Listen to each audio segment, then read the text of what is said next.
تو ظاہر سی بات ہے جب آپ ایسے علماء کی صحبت میں بیٹھیں گے جو دین کی طرف بلاتے ہیں، جنت کا راستہ دکھاتے ہیں، برائیوں سے بچاتے ہیں، بھلائی کی ترغیب دیتے ہیں، تو یقیناً آپ اس عظیم بشارت کے مستحق ہوں گے جس کے تعلق سے اللہ کے رسول نے فرمایا کہ جو کوئی کسی عالم ربانی کے پاس بیٹھا گویا کہ وہ میرے پاس بیٹھا۔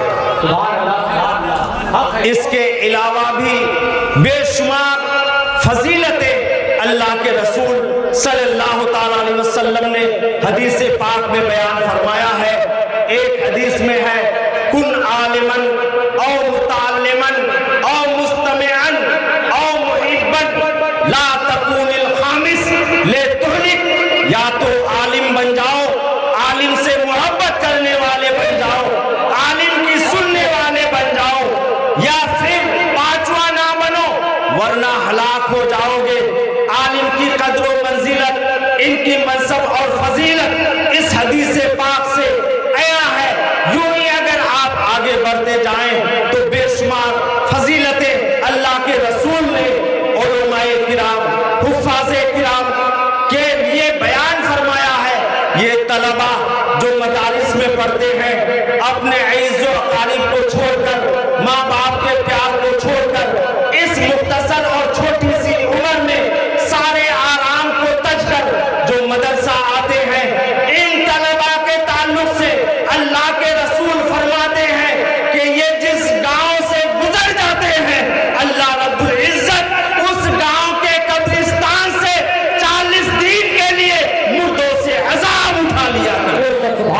یہ ان کی فضیلت ہے، ان مہمان رسول جو یہاں علم دین حاصل کرتے ہیں۔ اور آج اس مدرسے کے اساتذہ اور اس مدرسے کے ناظم کی کاوشوں کا ثمرہ آپ اپنی آنکھوں سے دیکھیں گے۔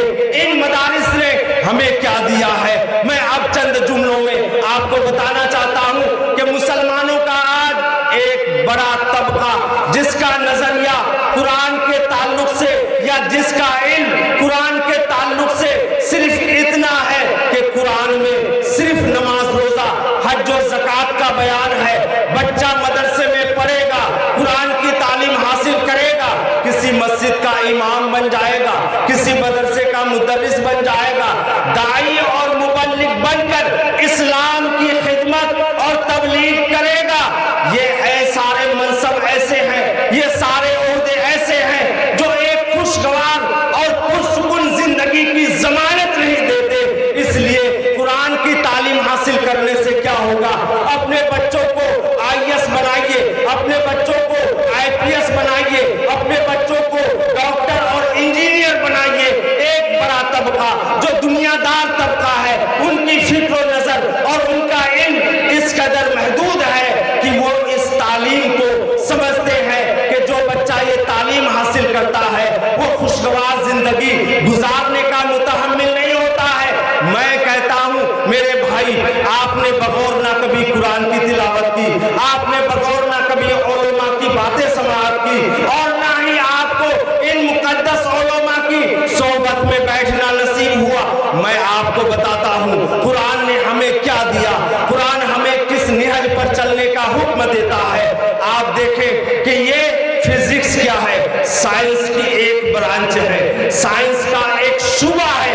اس میں بحث ہوتی ہے علم طبعیات سے، یعنی یہ آسمان کیسے بنا، یہ زمین کیسے بنی، پہاڑ کیسے نصب کیے گئے، یہ سورج کیا ہے، یہ چاند کیا ہے۔ اسی طرح آپ کیمسٹری کو لیجئے، اس میں بحث ہوتی ہے لوہا پہ، اس میں بحث ہوتی ہے بجلی پہ، اس میں بحث ہوتی ہے گیس پہ۔ اسی طرح آپ بایولوجی کو لیجئے کہ بایولوجی میں کس چیز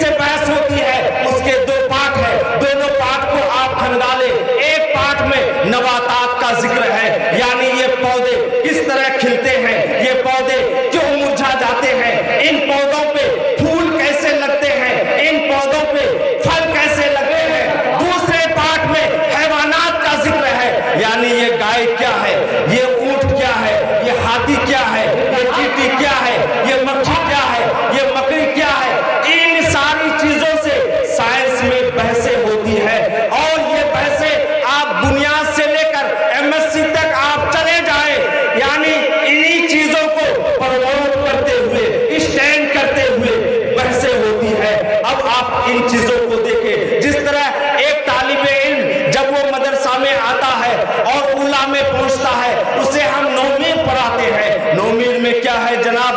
ये अफ़आले नाक़िसा है, ये हुरूफ मुशब्बा बिल फ़िल है, ये हुरूफ जारा है, ये मुब्तदा है, ये खबर है, ये मुस्नद है, ये मुस्तद अलैह है, ये मुनसरिफ है, ये गैर मुनसरिफ है, ये मोरब है, ये मबनी है। आप चले जाइए हिदायतुन नूर में, इन्हीं चीजों को फैला दिया गया। और अगर तफसील से पढ़ना चाहते हैं, काफिया पढ़ लीजिए, और अगर फैलाव के साथ जानना चाहते हैं, शरह जामी पढ़ लीजिए। यानी कायदे आगे, क्लास आगे बढ़ता जाता है, इन कायदों में तौसीए मफहूम आता चला जाता है। बिल्कुल यही हाल फिजिक्स, केमिस्ट्री और बायोलॉजी का है। आप एक मोटी सी बात सुने कि इल्म तबईयात में बहस होती है, चांद से, सूरज से, कीमिया में यानी केमिस्ट्री में बहस होती है, लोहे से, आग से, पानी से और गैस से। इसी तरह बायोलॉजी में बात होती है, नबादात से, हैवानात से। अब यहाँ रुके, मैं आपको बताता हूँ कि ये इल्म कब के हैं, इन इल्मों का वजूद कब हुआ है। आज से 1000 साल पहले फिजिक्स का नाम कोई जानता ना था। आज से 1000 साल पहले केमिस्ट्री को कोई जानता ना था। आज से 1000 साल पहले बायोलॉजी का कोई सब्जेक्ट आम नहीं हुआ था। ये सारे उलूम 1000 साल के अंदर अंदर के हैं। अब आइए, मदरसा में एक बच्चा जब दाखिला लेता है, कुरान की तिलावत करता है, पहला पेज खोलता है, पहले पेज ही में कुरान में 114 सूरतों के नाम दर्ज है। पहली सूरत का नाम सूरह फातिहा, दूसरी सूरत का नाम सूरह बकरा, तीसरी सूरत का नाम सूरह आले इमरान, चौथी सूरत का नाम सूरह निसा, पांचवी सूरत का नाम सूरह अनआम, छठी सूरत का नाम सूरत माइदा। इसी तरह आप आगे बढ़े, एक सूरत का नाम शम्स है, एक सूरत का नाम कमर है, एक सूरत का नाम हदीद है, एक सूरत का नाम नमल है, एक सूरत का नाम नहल है, एक सूरत का नाम फील है, एक सूरत का नाम बकरा है, एक सूरत का नाम अनकबूत है।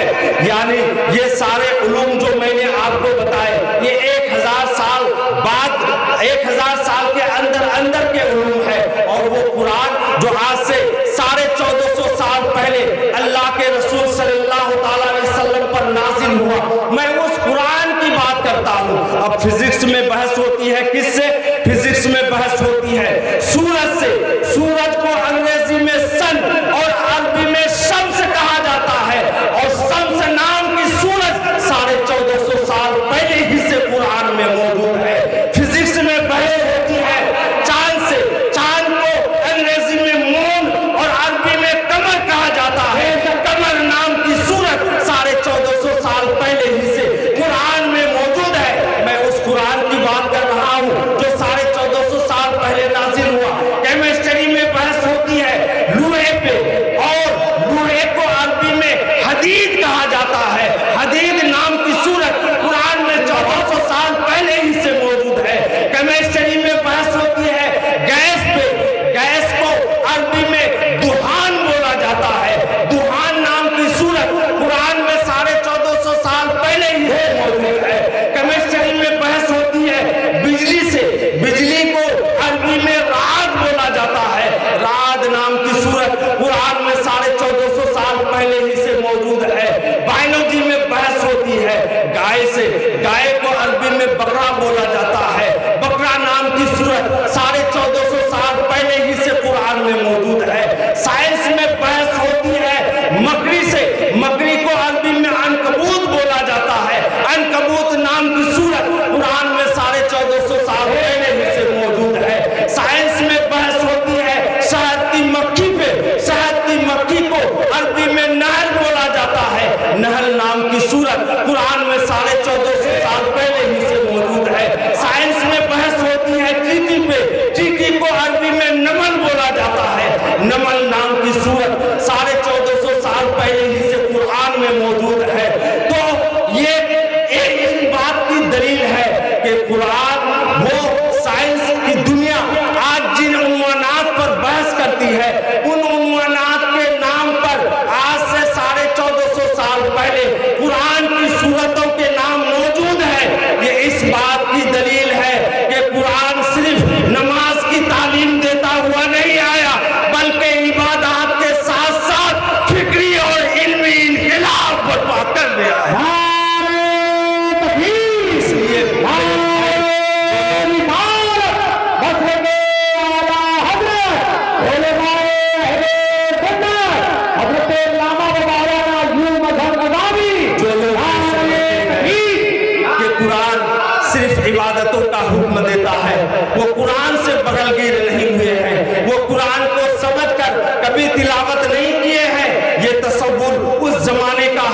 जिस जमाने में ना किसी कॉलेज का तसव्वुर था, ना किसी यूनिवर्सिटी का तसव्वुर था, ना उस जमाने में कोई बड़े जामियात थे, नहीं, आज से 1450 साल पहले जब दुनिया इल्म से नाबलद था, उस वक्त मेरे आका ने फरमाया था, अलैकुम बिल इल्म फइन्नल इल्म कुव्वतुन, अलैकुम बिल इल्म फइन्नल इल्म नूरुन, कि इल्म को मजबूती से पकड़ लो। इल्म इसलिए कि ताकत का नाम है, इल्म को मजबूती से पकड़ो। इल्म शक्ति और नूर का नाम है। आज सारी दुनिया ये लिखने पे मजबूर है और अपनी हर किताबों में साइंस हो, फिजिक्स हो, मैथ हो, रियाजी हो, हर किताब के सरे वरक पर ये लिखा होता है, knowledge is power, knowledge is right. मैं पूछना चाहता हूँ, ये आज के दौर के लोग ये कहते हैं कि इल्म ताकत का नाम है, इल्म लाइट का नाम है, लेकिन आज से 1450 साल पहले मेरे आका ने फरमा दिया था, इल्म ताकत का नाम है, इल्म नूर का नाम है। इसलिए दुनिया में अगर कहीं कोई भी ये नारा लगाता है कि इल्म ताकत का नाम है, इल्म नूर का नाम है, तो वो इस नारे का रिमाइंडर तो हो सकता है, लेकिन फाउंडर की हैसियत अगर किसी को हासिल है तो वो जनाब मुस्तफा जाने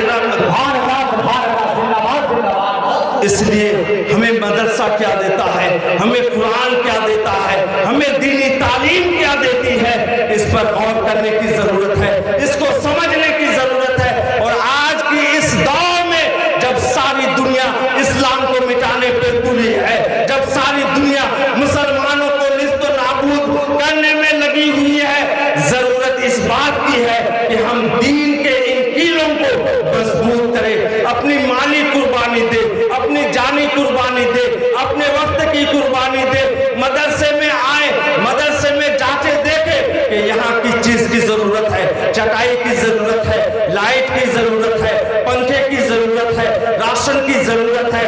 इन सारे इंतजामात को देखकर हम कोई इंतजाम अपने जिम्मे ले ले। आप अपने घर की नियाज में 40,000 50,000 खर्चा करते हो, अच्छी बात है, करो, लेकिन मेरे भाई अगर वो पैसे तुम बराए इसाले सवाब सदकाए जारिया के तौर पर मदरसे में दे दो, तो खुदा की कसम मेरा ईमान कहता है कि उस पंखे के नीचे बैठकर बज़ाहिर मेहमाने रसूल कुरान की तिलावत करेंगे, पंखा की हवा लगेगी, लेकिन इसकी ठंडक तुम्हारी माँ कब्र में महसूस करे। इसलिए जरूरत है हम मदरसों को आबाद करें। मैं इन्हीं चंद बातों के साथ अपनी गुफ्तगू को खत्म करता हूँ।